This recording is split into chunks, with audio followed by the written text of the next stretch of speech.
Vous n'avez pas remarqué? Il y a deux styles chez les cyclistes. Le style minimaliste, ils roulent avec leur vélo et rien d'autre. À bicyclette. Et puis le style super équipé. Ceux-là, en général, on les reconnaît bien parce qu'ils clignotent.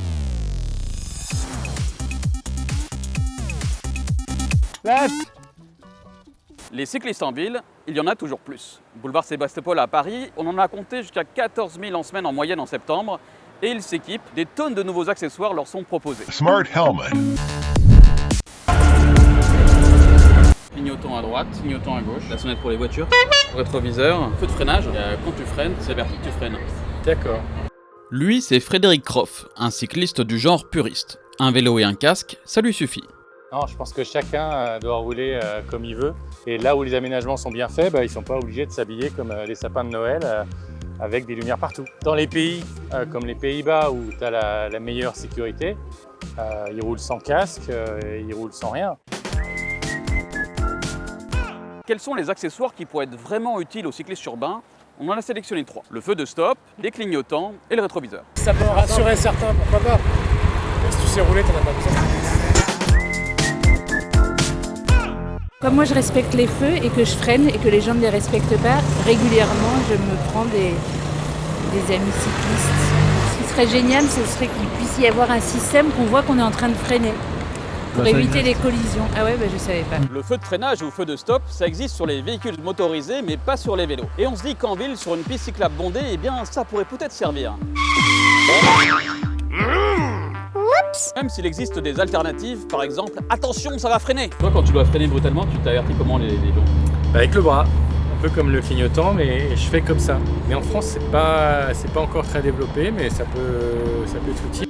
Des feux de freinage, il en existe des dizaines. Nous sommes allés voir Quentin et Justine du magasin La Roue Libère afin qu'ils nous en parlent. Alors effectivement, les feux de freinage, c'est peu connu pour l'instant. Si on veut commencer, il y a un système de dynamo. Dès que vous allez pédaler moins vite, il va le reconnaître et il va surbriller. Il faut compter une quinzaine d'euros pour cet article. Il y a d'ailleurs des marques de vélos qui font leur propre feu de freinage intégré directement au vélo. Je vais vous montrer sur le cycle Voltaire qui est juste ici. Dès que vous enclenchez le levier de frein, il va directement s'enclencher. De mon côté, je suis également équipé d'un feu qui se déclenche dès que je freine. Je le montre à Frédéric Croff de l'association Mieux se déplacer à bicyclette pour savoir ce qu'il en pense. En fait, le principe, c'est qu'il y a un gyroscope intégré dans ce feu de freinage. Et quand tu freines, ça détecte automatiquement le freinage et ça va s'allumer tout de suite. Ok. Une petite démonstration? Allez.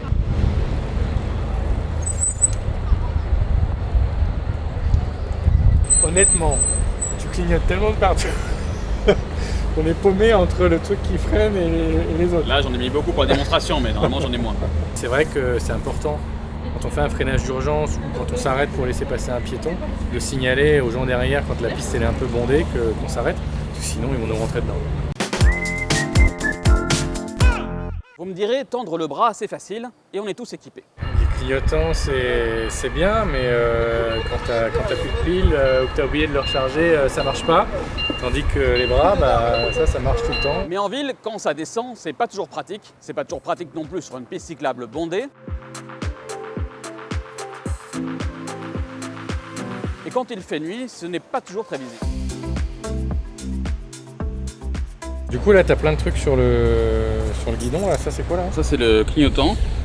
Ouais. Quand on appuie sur le bouton, on peut tourner à indiquer quand on est à droite ou à gauche.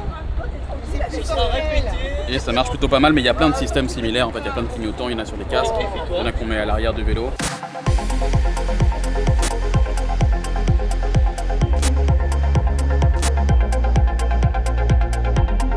Ceux sur les casques, je trouve ça pas mal. Quand on est derrière eux, on voit bien. Et puis, ça reprend tous les codes de l'automobiliste. Et du coup, on sent que les automobilistes, ça leur parle. Pour les clignotants, les premiers prix sont en dessous de 10 € et peuvent aller jusqu'à 400 € pour les systèmes intégrés au casque. Ceux qui ont longtemps roulé en voiture ou à moto en ville disent souvent que ce qui leur manque le plus, c'est un bon rétroviseur quand ils passent au vélo. Même si les puristes ne le voient pas forcément de cet œil. J'avais un rétroviseur au début, ça me sécurisait.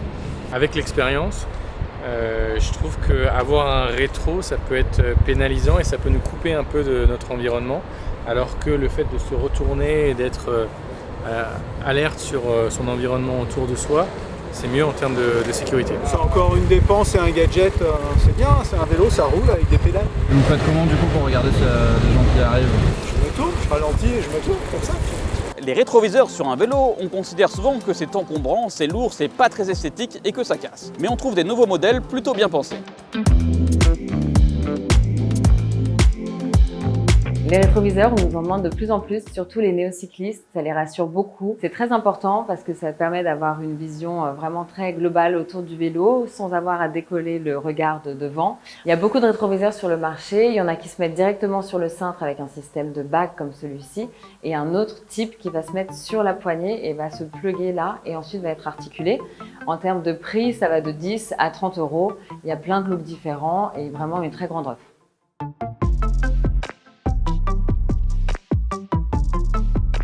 Et si le futur du rétroviseur, c'était les lunettes rétroviseurs? Ces lunettes, ça ressemble un peu aux lunettes espions, les gadgets qu'on avait quand on était enfant. Et cette semaine, des lunettes miroirs pour voir derrière toi. Ce dispositif a des verres reflets intégrés qui permettent de voir derrière soi. Ces lunettes sont des prototypes, on les a trouvées sur un site de financement participatif, mais il en existe plein d'autres sur le marché. On vous a présenté 3 accessoires qui nous paraissaient intéressants pour le cycliste urbain, il y en a plein d'autres, mais il faut savoir qu'il y en a 4 obligatoires: les feux, arrière et avant, les catadiopes, la sonnette, et puis bien sûr, des freins en état de marche. Pour réaliser cet épisode de Béclou, on a testé des équipements, on nous les a prêtés, mais nous n'avons pas été rémunérés pour cela. Mais non, mais ça t'as vu, ça se recharge à la... Plus de trucs que moi, quoi. Ça se recharge à la main. Et en fait, je les ai tous achetés pour ma femme.